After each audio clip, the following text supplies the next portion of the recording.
the world with themselves at the center and on high, the natives and savages at the margins and down below.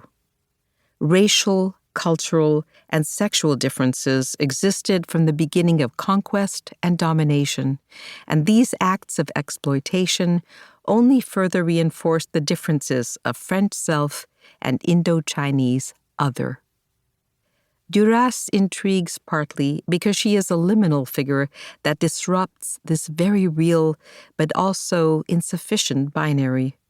Like her, the narrator in The Lover never denies her whiteness, but her poverty and dysfunctional family, ineffective mother, sadistic elder brother, weak younger brother, make her into an anomalous kind of white person, someone whose wealth is not equal to her whiteness. Meanwhile, among the Chinese and Vietnamese of Sadec and Saigon, she moves with the ease of someone who knows and loves the landscape, who feels comfortable among the natives, but is also not one of them. Her whiteness is flawed, but it is still white. Are Duras and her narrator seemingly a stand-in for her, the self or the other, or both? Duras as a novelist would not be very interesting if she treated this as only a sociological or a historical question, although those dimensions are important. Instead, she focuses on the foreground of emotional feeling rather than the background of colonialism and its vicious causes, complications, and consequences. Those do emerge most notably when her narrator's Chinese lover is compelled by her brutal family to take them to the most expensive banquets and entertainments, things they cannot possibly afford, but for which they will trade the body of their daughter and sister, the narrator.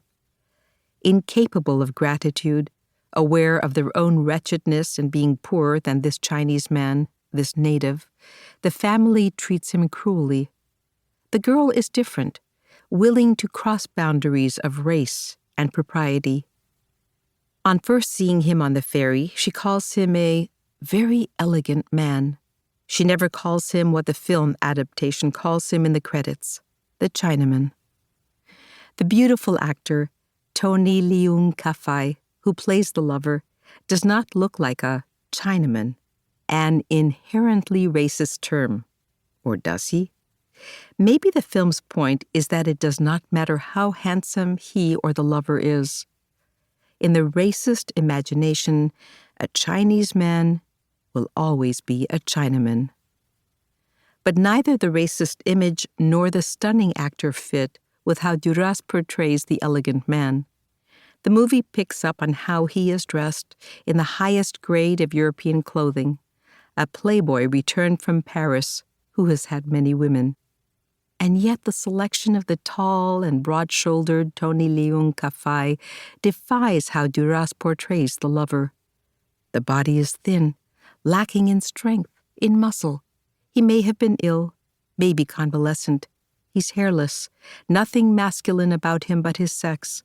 He's weak, probably a helpless prey to insult, vulnerable. In contrast, as the Chinaman makes love to the girl in the movie, we see his muscular, naked body. I admit that I enjoyed seeing that body, so contrary to the usual depiction of Asian men in Western movies as an emasculated other. The elegant man that Duras presents is a different kind of other. His body questions the dominant version of masculinity that Tony Leung Ka-fai literally embodies, and the masculinity implied by Duras when she says he is not masculine at all. His weakness becomes something positive, something attractive, in contrast to the masculinity of the girl's older brother, who abuses their younger brother, who exploits their mother's love, who gambles away her money. This conventional man exerts a sinister attraction. The elegant man is 12 years older than the 15-year-old girl and is afraid of going to prison for seducing her. But never does he come across as sinister or abusive. The Lover would not be the novel it is if it were about the girl's victimization or regret. Instead,